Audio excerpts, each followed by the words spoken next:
Well, thank you all very much indeed. As you can probably tell, I'm English. You can tell this by the fact that I'm the only person here wearing a tie. I realise that this is not necessarily what one has to wear on a Sunday evening in Bozeman. So, but you know, it's nice to be different. And thank you all for struggling through this ghastly weather. If this was Britain, tomorrow nobody would actually be able to move if it was half an inch of snow. Every year this happens and it snows, our local authorities go, oh my God, it snowed. You go, it's the winter. They go, yes, I know, but it snowed. And we go, well, it happened last year. I know, but it snowed. And everything seizes up. I mean, really in Britain, we ought to have a policy that if it's half an inch of snow, it's a public holiday. If it goes over about sort of 65 degrees, it should be a public holiday because it's so rare. But it's lovely to be here, and I have to say a huge thanks to Betsy and to Sue and to Claire from the Tributary Fund who've arranged all this. It's a great, great privilege to be the president of the Tributary Fund. It's enormous fun to work with, and I hope you'll all know a little bit more about it by the time we finish. If you don't, and you've got a couple of hours, ask Betsy. What intrigued me when I was told that I was coming here to give this lecture was the name of this theatre. Now, I've asked, and I've not been given a satisfactory answer, though I did have a brilliant riposte. I've asked, was there a Mr. Procrastinator? Did he give the money on condition that this was the name given to the theatre? Or is it actually a very accurate reflection of what usually goes on in here? Or is it, as was brilliantly suggested at a party on Friday night, that they haven't decided what to name it yet? Thank you, David. But I do rather enjoy that. When I said to colleagues I'm speaking in the Procrastinator Theatre, they went, well, of course you are. Now, I have the very great privilege of heading the Alliance of Religions and Conservation.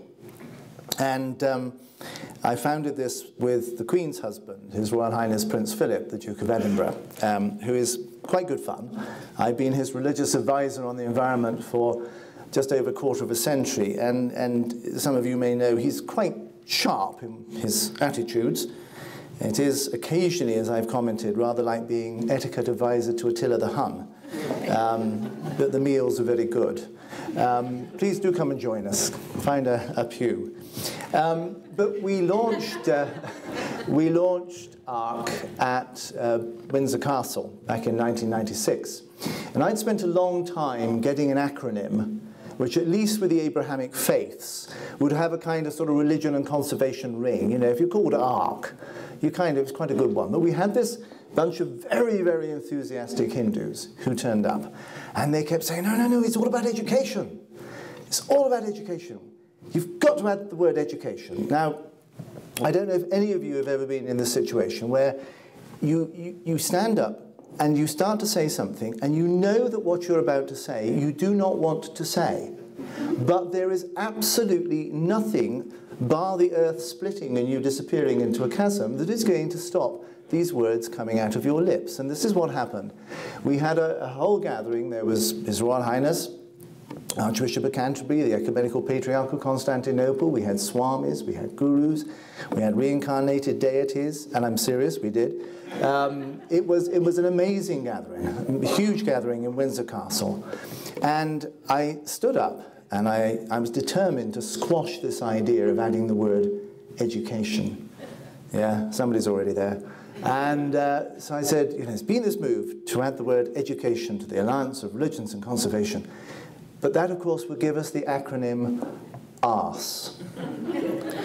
And unlike you lot, there was a deadly silence. And I'm sitting there thinking, I can't believe I just said that. And His Royal Highness, who's always been a very good friend, in a very loud voice said, he just said arse in front of the Archbishop of Canterbury. So it was an auspicious beginning. And as I say, you know, if you go back and you think, oh, what was that group we heard about? Don't look up arse on Google, because, you know, it could be embarrassing if your computer is seized. We're ARC. But there is a, believe it or not, there is actually a serious reason behind why we set up ARC. The largest and most powerful groups in the world are the world's religions. They're also the most ignored in a very strange way. But if we're going to take the planet seriously, then we need to take seriously those who have a major influence over it. And when people say, well, why do you bother with the religions? You know, what's the point? Aren't they all passing away? We make the point that with the 11 traditions that we work with and faiths, they are Baha'i, Buddhist, Christian, Daoist, Hindu, Jain, Jewish, Muslim, Sikh, Shinto, and Zoroastrian. I always have to count. And within those, we work, as Betsy said, with many different traditions. So, for example, with Buddhism, I think we're currently working with about 14 or 15 different traditions, ranging from Mongolian Buddhists through to Sri Lankan Buddhists via China, Japan, Cambodia, Thailand, etc. Because what we're interested in is not what unites the religions. I haven't the slightest interest in that at all. And when people say to me, usually sort of slightly sort of new agey, wingy kind of people, and they go, oh, you travel the world, you work with all the religions of the world. What is it that unites them? And I go, well, there is one thing that unites them. I go, yes, what is it? I go, bad taste in art. Religious kitsch is universal. And they always look slightly disappointed. We're not an interfaith body. We do occasionally bring the faiths together so that they can spark off each other, but we're interested in what it is that, for example, we'll make a follower of Lord Jagannath in the state of Orissa in India defend and plant what we've managed to achieve, which is 1 million hectares of forest in order to grow the wood that can be used to make the great chariots that carry the god Jagannath and his two consorts round the city of Puri each year. This is where we get the word juggernaut from, because when the British took over Puri, we'd never been run over by anything quite so big. These things are 60 feet high and 40 feet long. That's where we get our word juggernaut from the Jagannath tradition. But we want to know what it is that makes a follower of Lord Jagannath want to defend and protect the forests of the Lord around that area. In the same way that we want to know what followers of Lord Krishna will do around the sacred sites at Vrindavan. We are interested in what it is that each group feels they have that is distinctive, that no other group could bring to the table. And that's why we work with the faiths, because as distinct units rather than all together. But the faiths are enormous landowners. The faiths that we work with own 8% of the habitable surface of the planet outright. But a further 15% of the surface of the planet is considered sacred. Sacred mountains, sacred rivers, valleys, sacred cities. We have, as faiths, an enormous impact on almost a quarter of the surface of the planet. We don't always own it, but our influence is enormous. And we did a project about 4 or 5 years ago with IUCN and WWF, where we surveyed the national parks around the world, and 70% of all national parks around the world were only capable of being made national parks because they were sacred. That's what had kept them in such a nice state that they were worth turning into a national park. So the relationship between faith and the environment has been a long-standing one, even if it's only been recently that it's been drawn into the fore. But the faiths also run 50% of all schools worldwide. In Africa, UN has just done a survey with us, it's 64% of all schools. And when I say run schools, they run those as contributions usually to the state system, but in a way that the state system couldn't often in most countries never afford, never actually manage. So they are in the poorest areas, they are in the rural areas where nobody else will go. They are in the slums where nobody else will go. So 64% of schools in Africa run by the faiths. They are also the third largest investing group in the world. 14% of the capital market is owned by faith institutions. My own church, I'm an Anglican, actually owns 10% of England outright, but our investment portfolio constitutes 1% of the total investment market of the world. because we pinched it from the Catholics at the Reformation. And they're not getting it back. So they are powerful. They are influential bodies. What is interesting is that when we first launched this, I wrote a book in 1983 called Worlds of Difference. We have, in Britain, we're terribly civilized, as you know. Not only do we drink tea, but we also have religious education as part of the school curriculum, because we actually think it's quite important that you know about cultures and traditions.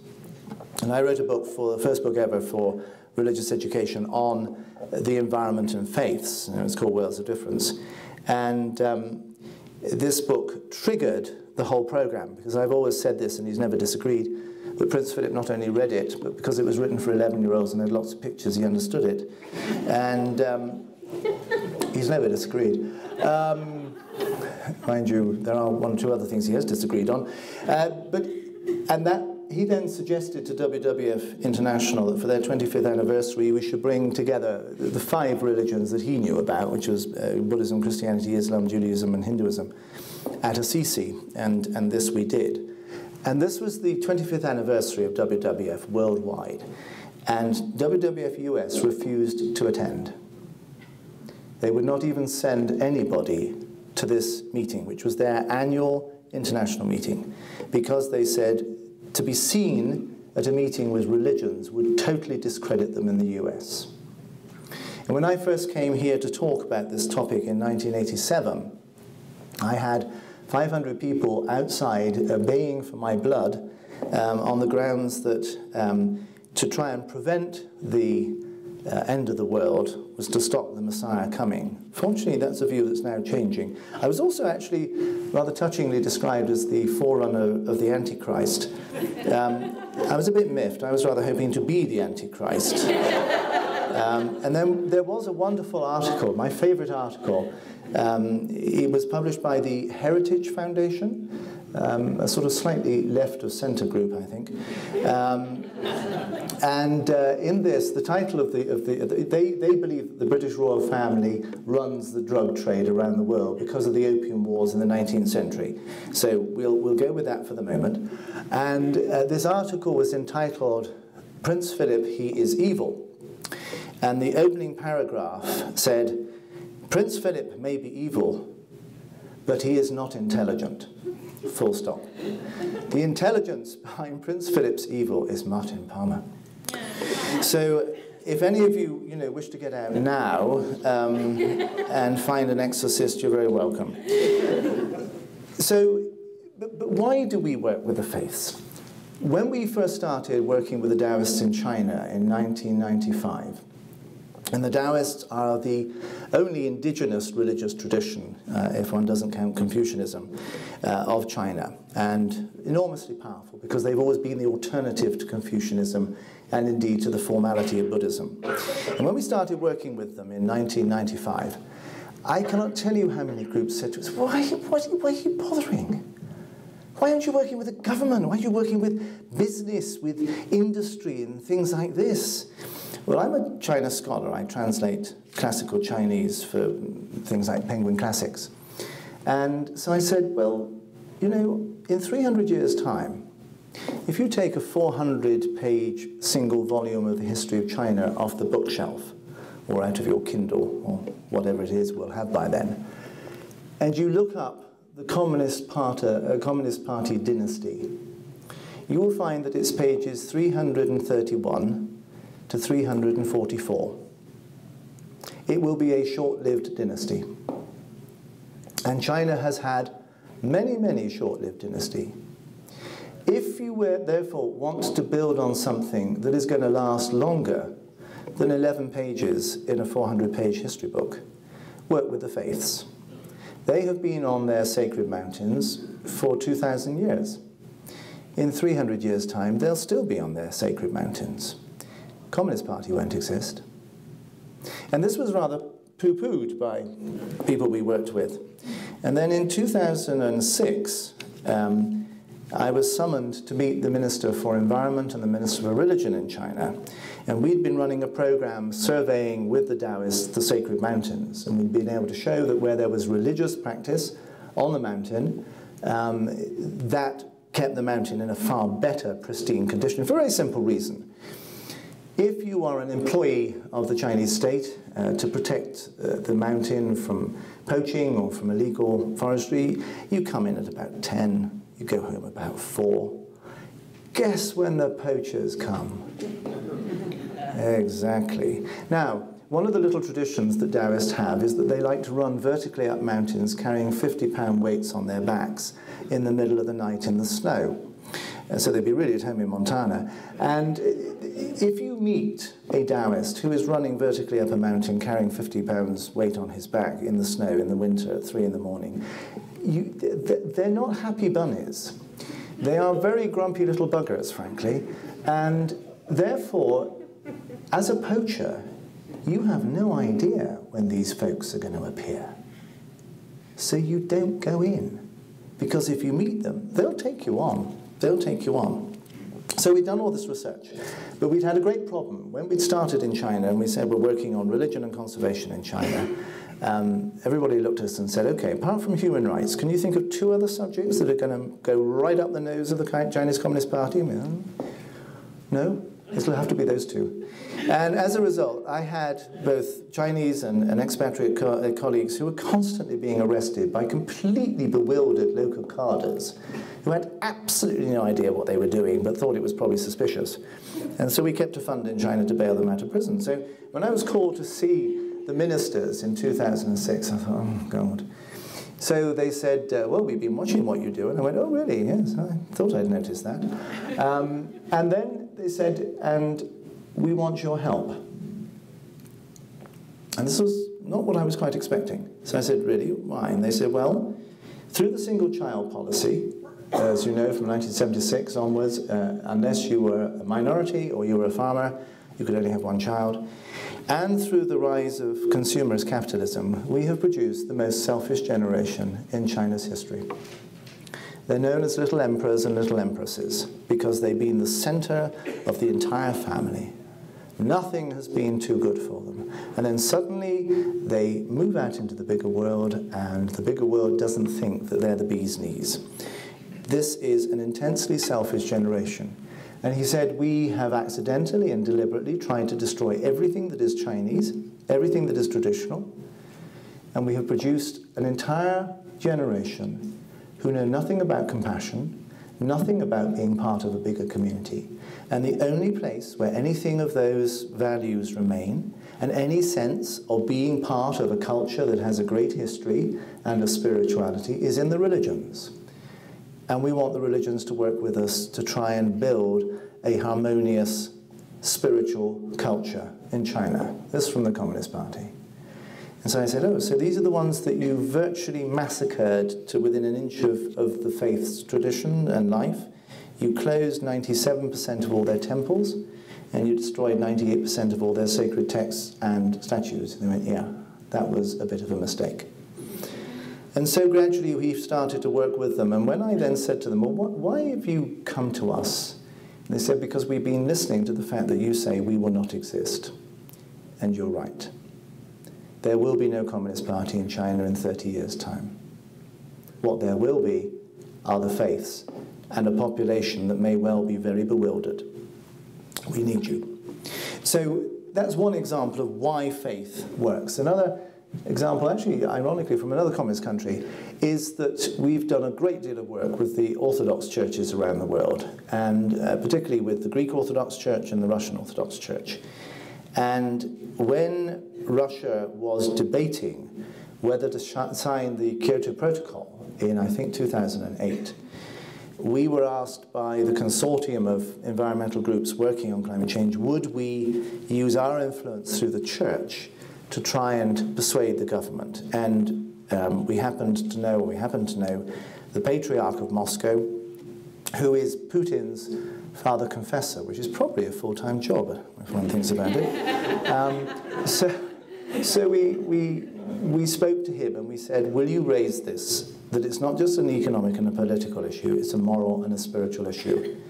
And the following day, Putin signed the agreement. So faiths can be very influential in ways that others cannot be. But also faiths, we've been here before. We've been here before. And what we've discovered over time is that encoded into the ritual, the traditions, the festivals, the lifestyles, the beliefs, the teachings of the faiths are memories of how we got it wrong before and reminders of how not to do it again. In my own country, Britain, we have had 4 ecological collapses in the last 5,000 years. 2 of them, the collapse in 3000 BC due to the drying up of the uplands, and the second collapse, which was the death of the stone circles tradition due to a volcanic eruption off Iceland that cut off all light for 10 years and everything died. Both of those actually wiped out the population to by two-thirds. So we've been through these massive climatic, cultural collapses. And interestingly, almost every time that they happen, the dominant tradition dies with it. Because why continue to worship a god or a goddess or an ancestor in order to ensure that you can feed your children if you can't feed your children? I'm not quite sure what the tradition is that might be driving us to the 5th extinction, to the 5th collapse. But I'm not sure it's faith. I think it may actually be consumerism. But we've been here before. The faiths have taken us through major ecological collapses before.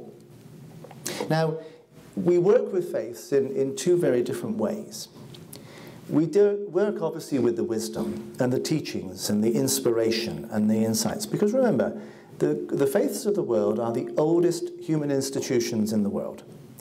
We've outlived every dynasty, every empire, even the British. We've outlived ideologies. As I pointed out to our colleagues in the UN, we've already outlived the League of Nations. We'll outlive the UN. We've outlived nation-states that have come and gone. We are the most sustainable organizations in the world. So there is a wisdom in the faiths that we need to know. And there is also a reminder of humility. And there's a wonderful story from the philosopher Lietze. And the book of Lietze was probably compiled around about 200 AD. And it's a wonderful collection of stories. If you don't know the great Daoist writers, I mean, most people know the Tao Te Ching. Well, that's nice. I mean, it's good stuff, but it's basically a handbook on how to rule people. If you really want to go into Taoism, go into Chuang-Tzu and Lietze. And if you aren't doubled up with laughter within about 10 pages, then you've got hold of the wrong book, because these are anarchists. These are people who overthrow norms. Anyway, there's a story in Lietze, so written about 200 AD, in which a rich merchant gives a huge feast. And at the end of the feast, he rather smugly stands up and says, "Oh, isn't this a fantastic feast?" And everyone goes, "Yeah, whoa, yeah." You know how it is at the end of parties. And he says, "I just want to say how absolutely wonderful it is that nature keeps the meat that we eat fresh until we want to eat it. Isn't that wonderful?" Oh, wonderful, wonderful, wonderful. Anyway, a 12-year-old boy stands up and goes, "I'm very sorry, but I think you're wrong." There's deadly silence. But the merchant says, "What do you mean?" He says, "Well, tigers, if they catch us, like to eat us and crunch our bones. Mosquitoes bite us and drink our blood. Could it not equally be argued that creation created us as food for tigers and mosquitoes?" And it's that ability to remind us that the anthropocentric assumption that it's all here for us is probably the most dangerous idea that you can have, because it means that you do not see yourself as a part of, you see yourself apart from. And you take a utilitarian approach, which frankly is the dominant approach of most environmental groups today. They're also, the wisdom is that, as I said before, we've been here before. So in Mongolia, we've translated from Tibetan, that nobody reads, into modern Mongolian, the 800 sutras, the 800 texts that are associated with the hills, the valleys, the rivers in Mongolia. And the reason we did this is that they have encoded into those texts, some of which are over 1,000 years old, memories of what went wrong when they didn't manage the environment well before. If in a pre-literate culture, how do you pass on a memory of the fact that we screwed it up once before and it'd be quite a good idea if we didn't do it again? You build it into ritual, into religious texts and so forth. And to give you an example, there's one text from the which relates to the Bogdan mountain, which is to the south of Ulaanbaatar.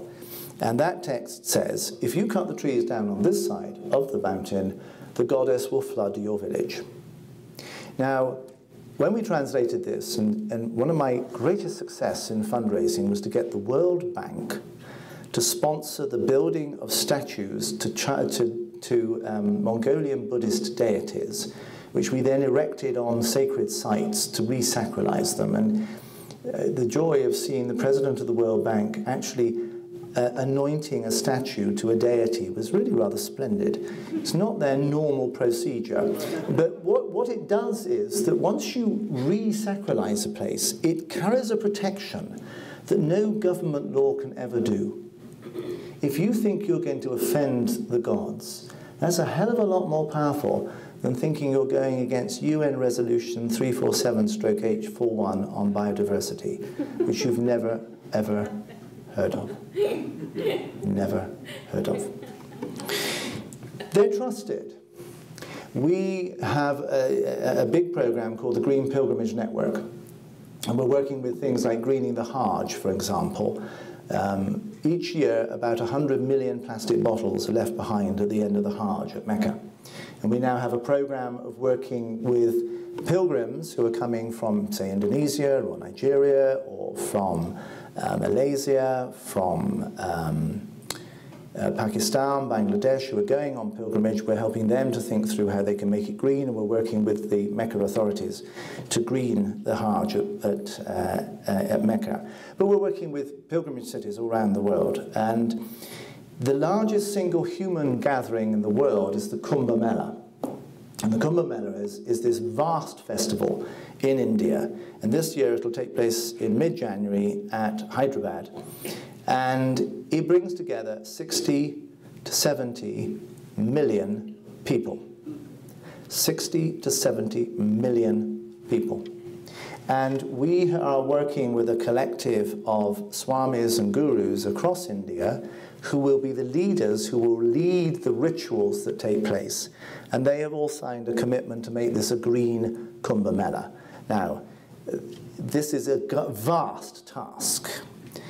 But the fact that these religious leaders are going to say, to be faithful, you need to be protecting the environment, will have an impact that no other group will have, with an enormous audience that no other group could ever reach. And then there is the great wisdom of humor. I've already mentioned Daoists, and I hope the rabbi will forgive me if I tell a wonderful story, one of my favorite stories from the Talmud, about the 6 days of creation. Now, you're not allowed to answer this. There is one day, go back to Genesis, have a look. There is one day when God does not say, it is good. God is actually agnostic about his creation. Which day is God not sure that it was that good a day in creation? Come on, any ideas? He created man. That's always the answer. No. It's the second day. Now, what happens on the second day? On the second day, God divides the waters into those below and those above. And in the Talmudic and folk stories of this, he sends the angels to do this. So the angels whiz off and they divide the waters in those above and those below, and they're about to wing it back to God. When the waters down below go, sorry, excuse me, why are we down here? And that lot are up there? And the waters up above go, We're just better, aren't we? You know, he's God, he knows we're better. Yeah. And this amazing row breaks out in the universe. So the angels wink it back to God, and they go, oh God, it's all going wrong. He goes, sort it out, sort it out. They go back, nothing works. It gets worse and worse and worse, until God simply goes, it will be. And it's fixed. But that day, God does not say, it is good. Because according to the Talmud, that's the day when pride, stupidity, jealousy, warfare, ignorance enter the universe. It's told with humor. It's told with a great sense of adventure and narrative. But it also gives us a fundamental truth. Our desire is always that if anybody is going to screw up God's creation, it ought to be us. No. This has been a problematic planet from day 2. And the Talmud also goes on to say, and if you think this one's bad, you should see the previous 936. They were really crap. So humor, humor, humor. I mean, God bless them. When did you last see an environmentalist humor book? Now, so that's the wisdom. That's part 1. Part 2 is the business of religion. I've already indicated something of this, the 8% of the habitable surface, the schools, and so forth. But the faiths are enormous undertakings. If you just take food, the Sikhs in India feed 30 million people a day through the free kitchens, the langars, which are part of the Sikh tradition. We've been working with them over the last 7-8 years to convert them to either fuel economic stoves or to methane gas. How can I put this politely? There is no way to put this politely. If you feed 30 million people a day, they go to the toilet. You can use that to feed the next 30 million the next day by producing methane gas. So the Sikhs there are feeding this vast number of people, but they're now thinking about the impact of how they cook that food, and their contribution, their commitment to turn their 26,000 Gurdwaras into as fuel economic stoves as possible for cooking is actually going to contribute 2% to the Indian total of cutting back on its carbon emissions. In this country, we have a whole project called Faith and Food. We had a meeting here in this country about food purchasing, and one of the things that the faiths need to be told is how big and powerful they are.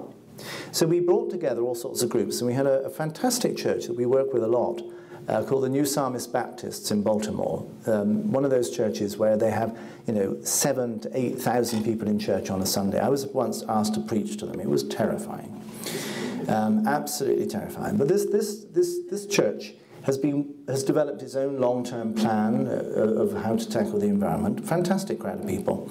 And part of it was that they wanted to go organic and free range and fair trade and so forth. And they came to this meeting and they said, we've got a real problem. We can't find any suppliers. We go to them and we say we want free range, we want fair trade, we want organic. They're going, no, there's not enough demand, not enough demand. So we said, well, how many catered events do you do a year? And they said, oh, I don't know, hang on a minute. So they rang up their headquarters and they said, 9,000. I went, bloody hell, really? 9,000? I mean, really, 9,000 is very impressive. How much do you spend on food? Another phone call. $750,000. So we said, right, you don't have to find a group that would be willing to try and source you food. You go to a major contractor and you say, we've got $750,000 to spend per annum. This is what we want. We want organic, we want fair trade, we want free range, etc., etc. You are the market. Create the terms. The faiths are major investors. I've already hinted on that. And I didn't really appreciate how much until I went to a meeting with the United Methodist Church in Nashville with all their leadership. The United Methodist, 4th largest religious denomination in the US, 11 million members, so it doesn't even go anywhere near to the Catholics or the Southern Baptists. And they went round and we heard from everybody. We heard from the people who do the education and the youth work and the ministry training and the properties, and it was all, fairly bog standard stuff. And then we came to the pensions fund, and they said, oh, well, we've decided we're going to shift 10% of our income per year into sustainable investments, so forestry, land, food, buildings, and so forth. Now, as I've said, I'm an Anglican, so I find it moderately hard to take Methodists seriously. You know, I mean, it's all very well, but. And so rather patronizingly, I said, oh, that's very nice. And how much would that be then? And they said, well, currently it's $13 billion. And I thought, ooh, I think I should ask the Archbishop to reconsider reunion with the Methodists. We could do with them, frankly. So I then said, in a slight state of shock, so if that's what you've got in your pension fund, how much have you actually got invested as a whole church? And they said, we've no idea. Come back in 6 months. So I did. $71 billion. $71 billion. Now, one of the problems with faiths is they're very good at telling you what they're not in favour of. So the Quakers, you know, will not invest in anything to do with armaments. And the Methodists, nothing to do with gambling or alcohol. Islam, traditionally, nothing to do with usury. My church, absolutely nothing to do with moral values. So we know where we stand. We know where we stand. We know where we stand. We know what they're against. So we just started saying, well, what are you for? And they go, oh. We said, well, you know, you've got all this money. You could actually bankroll the whole sustainable energy movement simply through the faiths becoming major investors. And we've actually shifted just over $1.5 billion into sustainable energy over the last 7, 8 years, I think it is now. So they're enormously powerful. I've spoken about education already, and they have enormous media outlets. Enormous media outlets. We tend to think of the rather shrill evangelical sort of TV networks and so forth, but that's only a tiny fraction. Tiny fraction. A friend of mine once said to me, you know, to understand fundamentalism, whether it's religious or scientific or environmental, and believe me, the environmental lot are far worse than the religious, because they don't know that they're fundamentalists. It's just terribly difficult to talk to them. She said, think about a swimming pool. I'm thinking, a swimming pool? She went, yeah. Where does most of the noise come from? The shallow end. That's the problem with our perception very often of those who are most shrill. It's coming from the shallow end. But there is a huge plethora of media, television, radio, magazines, newspapers, everything down to the local monthly magazine that a church or a synagogue or a temple will put round, that actually has a lot of influence. And then something happened in 2009 that has changed the game entirely, and the Tributary Fund is going to be one of the major players in dealing with the aftermath of this, and that was the Copenhagen COP on climate change, which was a disaster. A disaster for the environmental movement, because almost every environmental organization had poured millions into lobbying governments in the belief that if you could get an agreement at Copenhagen, we could save the planet. And so irrelevant was the entire environmental movement that when they had to overrun at the COP and they needed extra space to meet, they simply cleared out the environmental organization's exhibition hall and gave them an hour to clear out. And of course it was a disaster, nothing happened. But as a result of that, there's been a huge shift in the way that the vast majority of environmental groups now think. They've abandoned the idea that if you could get governments to agree, you might save the planet. And they've gone back really to where we began, with civil society. And religion is simply the largest sector of civil society everywhere in the world. 85% of the world's population claim allegiance to a religion. Now, in 1986, when Prince Philip launched this bringing together of the religions at Assisi with the original 5, he put it very succinctly. He said, look, if the environmental crisis was about data and information, it would be over now. We've got it. We know. He said, the trouble is we're not touching hearts and minds. And he said, there are only 2 forces that have ever actually changed how people think and feel. And those are the arts and religion. And very often they've been synonymous. And that was his reason for bringing the faiths on board. I think it's even more profound than that. We are a storytelling species. We are a storytelling species. We are not a data species. I have known my delightful friend here for 6 years, Betsy.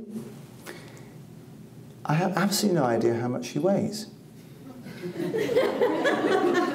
No, she's never told me. I have no idea how many calories she eats at breakfast. I don't even know how old she is, though I have a slight guess. Data-wise, Betsy is a complete failure. She's never given me any data about herself. But, by God, I know some of the stories. And if you buy me a drink, I'll tell you some. In other words, you think about it. Any relationship you've actually got that means something, you tell stories, you don't give data. And yet we've got an entire movement that is obsessed with figures like 350 milliwattly things to a billion that will change the planet and will all melt. I don't understand it, and I'm supposed to be working in this world. Nobody was ever converted by a pie chart. We are changed by stories. That's what we are. We are a storytelling species. And therefore, we need to start exploring that dimension of who we are. Because that's what the faiths know. We retell our stories every year. We're heading up to Hanukkah. We're heading up to Christmas. We've just had Ramadan and Eid al-Fitr. They're all focused on a repetition of the story that is both a historic story, a cosmic story, an existential story, and a personal story. We need to start telling stories, moreover, in which we are the heroes, not the victims, and not the guilty perpetrators. The environmental movement has been very good at pinching bits from religion. They're very good at making us feel guilty, telling us that we're sinful, and telling us that it's all going down the pan and the apocalypse is about to happen. And I do keep saying to them, no, please, please, please, leave the apocalypse to the religions. We invented it, we know how to use it, you don't.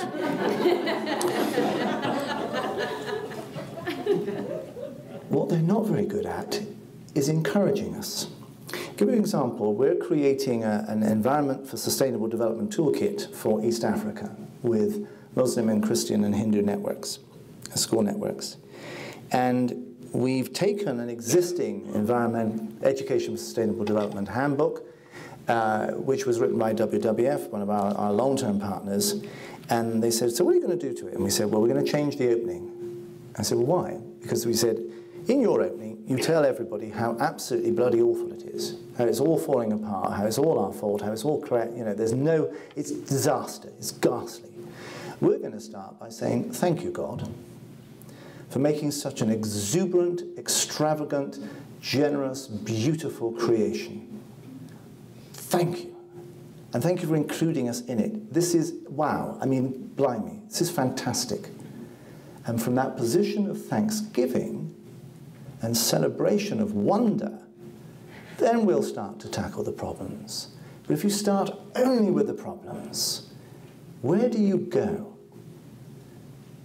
Where do you go? You end up like Sisyphus, shoving the stone up and down the hill. So we need to start telling stories where we are the heroes. And the faiths are doing this through new festivals. Virtually every faith has now focused on a particular festival that they've then made to be a focal point of religious teaching by creating new prayers, new liturgies. There's a new liturgy being written here, I believe, isn't there, Betsy, by Jay, for use in churches, for Creation Tide and things like this. People are actually trying to find words to express these new ideas. We need to tell stories where we are a part of creation, not apart from, and we need to start telling stories with words we understand. One of the problems of religions and the environmental movement is that we make up language that nobody else can understand, and teleologically, I find that soteriologically extremely oppressive. As I'm sure you do as well. Betsy agrees with me. My prime example of this is that we have a project in South Africa that when apartheid fell in South Africa, only 20% of the population had running water, and you can guess which 20% that was. And so there was a great debate. What were they going to do as a new government? Were they going to be able to go to the World Bank or the IMF and sell their soul and build dams, which sadly there's a little bit of sign that they're heading down that way. But a group of environmentalists got together and said, no, why don't we kill trees instead? And what they meant by that was, why don't we kill invasive species? Pine, wattle, eucalyptus. Because get rid of those trees and you will release 70% more water back into the water tables by planting indigenous plants. So that's what they've done. They have been chopping down trees for about 15 years. This is the only group of environmentalists you meet who grip you firmly by the hand and you think, my God, that's some warts. And they go, hello, I'm a tree killer. And they are, but then they replant. And they ended up with a huge amount of wood. Well, you and I would call it wood. They call it biomass. And they came to us and they said, we've got all this biomass, this wood. Is there any way the faith could use this? And actually, we had just been approached by the South African Council of Churches. Because of AIDS, the average family is burying 4 members of the family a year instead of 1 every 4 years. And they were burying the future of their children and their grandchildren in the ground because it was costing around about, to put this into dollars, about $1,000 per coffin, per funeral, of which the bulk of the cost was buying an elaborate coffin, because if you didn't, you weren't showing respect to the person who died. And the average coffin was costing about $700 to $800. So we're now producing them for $75. Eco-coffins. And Desmond Tutu and Nelson Mandela have both agreed to be buried in an eco-coffin, though, as they hastily point out, not together. So we set up this project called Eco Coffins. We've set up sawmills and so on and so forth, and they're marketed through the faith communities. But at the first meeting we had in Cape Town, we brought together religious leaders from all the major traditions with the conservationists, and it was a classic example of speaking in language that meant that nobody understood what you were talking about. Because our dear, dear friends for the conservation movement, God bless their cotton socks, kept going on about bloody biomass the whole time. Biomass, this biomass. Eventually, an exceedingly confused but deeply concerned Catholic bishop who sat beside me leant towards me and in a voice riven with anxiety said, "Do I have to celebrate a biomass every Sunday?" We don't talk. We don't talk ordinary language. Ecosystems, oh, you mean nature. Biodiversity, oh, you mean lots of nature. Let's speak the language that people actually understand, for goodness sake. So there is this whole struggle with language. And language is also very, very important when it comes to working out who the hell we think we are in this whole mix. So, for example, one of the phrases that our faiths particularly feel strongly about is ecosystem deliverables. As though the whole of nature was there simply to make our lives better. And this reached its nada for me when, before the Copenhagen COP, the argument for preserving the Amazon was that it was an important carbon sink. Well, whether you believe in evolution or God in evolution, or 6 days or 12 days, I don't care what you believe. But I honestly do not think that the good Lord built the Amazon and spent possibly something like 100 million years helping it evolve and develop, and filling it with perhaps 60% of the species on the planet just so it could be a carbon sink? I mean, what are we doing with language and with our relationship with nature when everything is there and only worthwhile if it's worthwhile to us?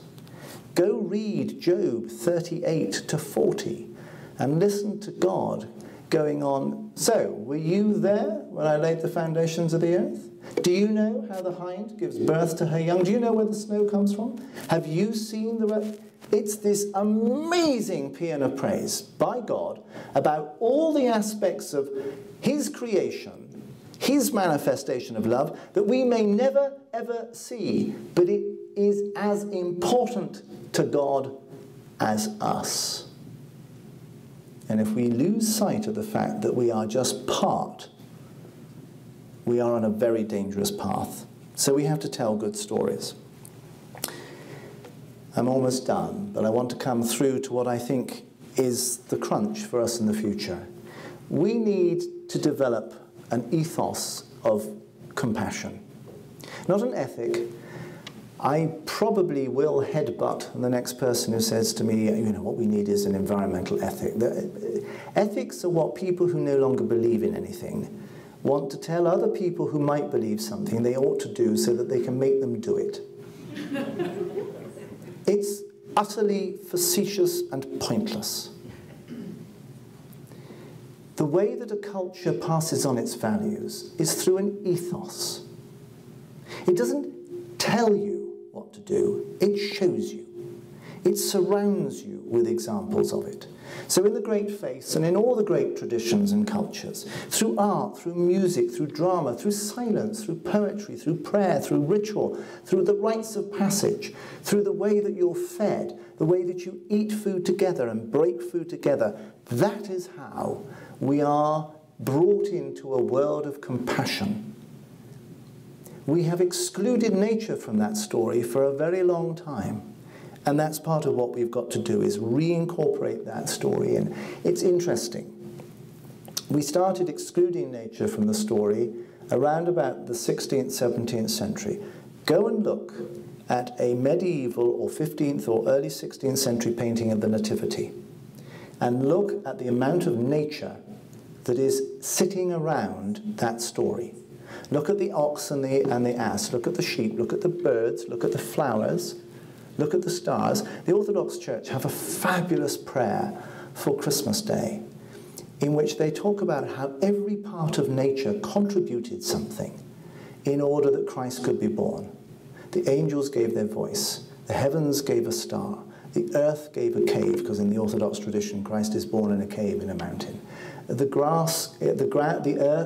earth gave the grass that made the manger, the trees gave the wood, the animals gave the warmth of their breath, and we gave the womb of Our Lady. It is a celebration of everything working together. Then go and look at a picture of the Nativity from, say, the 19th century. Nature has been excluded. You might have the odd sheep and a slightly odd-looking donkey, but that's about it. The richness of the narrative has been stripped down to us. Let's put ourselves back in, because if we don't create this ethos of inclusion, we're going to end up talking gibberish about how it's all here so that we can drive our cars and not feel too guilty. I want to finish by what I think is the greatest contribution that the environmental movement can get from religions. There's all the stuff I've talked about, the land we own, the schools. But in the end, I think our greatest contribution is celebration. Each great faith knows that you can ask people to fast for a period. And it's a time of reflection and thought, and you go deep. And then we party. The environmental movement just tells us we have to fast. And human psychology can't handle that. Let's be wise. Let's learn that actually this is a fabulous planet. And however and whoever and from wherever you think it came, it is a great deal more than just the sum total of its parts that you can put a price on. Let's celebrate it. Let's party with it. Let's fast, let's reflect, and let's tell stories where we are the heroes of the future, not the victims and not the guilty ones. Because, ladies and gentlemen, there are many heavens, but only the one earth. Thank you.